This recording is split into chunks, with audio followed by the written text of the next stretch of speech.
غریبوں کی امداد کے لیے، اور اس کے لیے بڑی خوبصورت تعبیر ہے جو پورے قرآن میں اور کسی عمل کے لیے نہیں ہے۔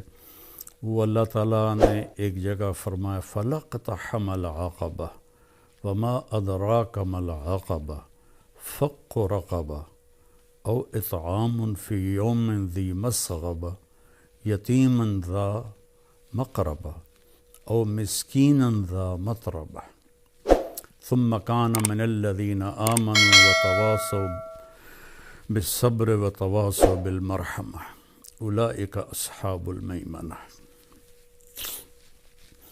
اللہ تعالیٰ نے اعمال کے لیے ترغیب کے لیے مختلف تعبیرات استعمال کی ہیں۔ یہ بالکل انوکھی تعبیر ہے مال کو خرچ کرنے کے لیے کہ کیوں نہ گھاٹی کو اس نے کیوں نہ کودا وہ گھاٹی پر میں۔ اس کی ہم آج اس کی طاقت کو سمجھ نہیں سکتے کہ آج جہاز ہیں، گاڑیاں ہیں، موٹریں ہیں، پل بن گئے ہیں، تو اس کو 1400 سال پیچھے لے جائیں کہ سفر ہے، آگے چڑھائی بھی ہے، آگے کھائی بھی ہے، اور اس کھائی کو پار بھی کرنا ہے۔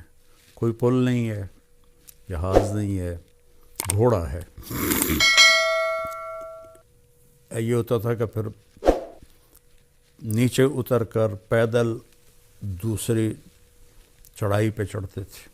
کچھ لوگ ایسے ہوتے تھے جو گھوڑے کو اٹھاتے تھے پیچھے سے لا کر، وہ چھلانگ لگاتا تھا، اور اس میں جان کا بھی خطرہ ہوتا تھا کہ گھوڑا نیچے گر سکتا ہے، اور وہ پھر الحمدللہ پار اگلے کنارے پر جا کر گھوڑا اترتا تھا۔ تو اس میں اشارہ ہے کہ تمہاری طبیعت پر یہ مشکل کام بتا رہا ہوں۔ کیا ہے کہ انسان کو پیسے سے پیار ہے، اس لیے اللہ نے پورے قرآن میں بِأَمْوَالِكُمْ وَأَنفُسِكُمْ وَجَاهِدُوا فِي سَبِيلِ اللَّهِ بِأَمْوَالِكُمْ وَأَنفُسِكُمْ وَتُجَاهِدُونَ فِي سَبِيلِ اللَّهِ بِأَمْوَالِكُمْ وَأَنفُسِكُمْ۔ اللہ نے پیسے کو پہلے ذکر کیا ہے، جان کو بعد میں ذکر کیا ہے۔ حالانکہ جان کی قیمت زیادہ ہے، پیسہ تو اس کے مقابلے میں کچھ بھی نہیں ہے، لیکن انسان ایسا حریص ہے کہ اپنی جان کو پیسے پہ لٹا دیتا ہے۔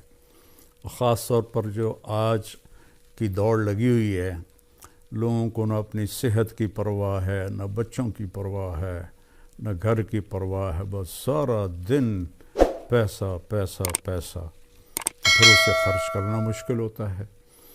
تو اس لیے اللہ نے یہ ایک خوبصورت تعبیر دی، لگاؤ چھلانگ۔ ہماری پنجابی کی ایک مثال ہے، جھگی پھوک تماشا ویکھ۔ ایک دفعہ لگاؤ تو صحیح اللہ کے نام پر، پھر دیکھو وہ کیسے دیتا ہے۔ تو پھر فرمایا کہ وما ادراک ما العقبہ، تمہیں پتہ ہے وہ کون سی گھاٹی ہے جس کو چھلانگ لگا کے پار کرنا ہے؟ وہ ہے فق و رقبہ۔ جن لوگوں کی گردنیں پھنسی ہوئی ہیں، کوئی بیماری میں ہے، کوئی قرضے میں ہے، کوئی قید میں ہے، کوئی کسی مشکل میں ہے، کسی کی بچی جوان بیٹھی ہے، ہاتھ میں ایک پیسہ نہیں ہے، کوئی بیمار ہے، علاج کے لیے کچھ نہیں ہے، کتنے مسائل ہیں کہ گردنیں پھنسی ہوئی، کوئی قرض میں ڈوبا ہوا ہے تو اس کی گردن پھنسی ہوئی ہے، تو اس کو اللہ نے پہلے فرمایا گردنوں کو آزاد کروانا، گردنوں کی گرہ کو کھولنا، فق و رقبہ، اس کو رقبہ کہتے ہیں، فق و رقبہ، گردنوں کو فق کہتے ہیں کھولنے کو۔ تو اگر آپ اپنے چاروں طرف نظر دوڑائیں تو کروڑوں نہیں اربوں انسان ہیں جن کی گردنوں میں پٹا پڑا ہوا ہے مختلف مصائب کا، مسائل کا، چونکہ سود کی وجہ سے پیسہ سمٹ کے چند ہاتھوں میں آ گیا ہے، اور عموماً لوگ روٹی سے بھی محروم ہیں۔ تو ان کا فق و رقبہ، گردنیں چھڑانا، او اطعام فی یوم ذی مسغبۃ، کھانا کھلانا بھوکے کو کھانا کھلانا۔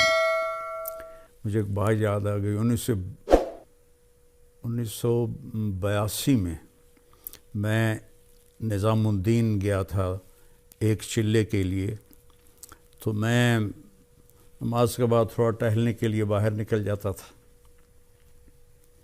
ایک جگہ سے گزرا تو ایک فقیر بیٹھا تھا، سفید داڑھی، تو کہنے لگا کھانا کھلا دو بابا بیٹا۔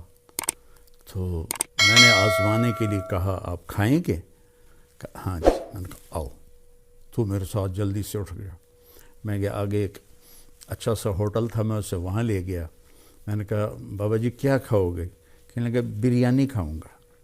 تو میں نے بریانی کا آرڈر دیا، ایک بڑی پلیٹ آئی، اس پر ایسے ٹوٹ کے پڑا۔ میں نے پوچھا اور منگاؤں؟ میں نے ایک پلیٹ اور منگوائی، پھر اس نے وہ ایسے کھا، جب وہ کھا کے اس نے سر اوپر کر کے کہا الحمدللہ بیٹا آج 3 دن کے بعد کھایا ہے۔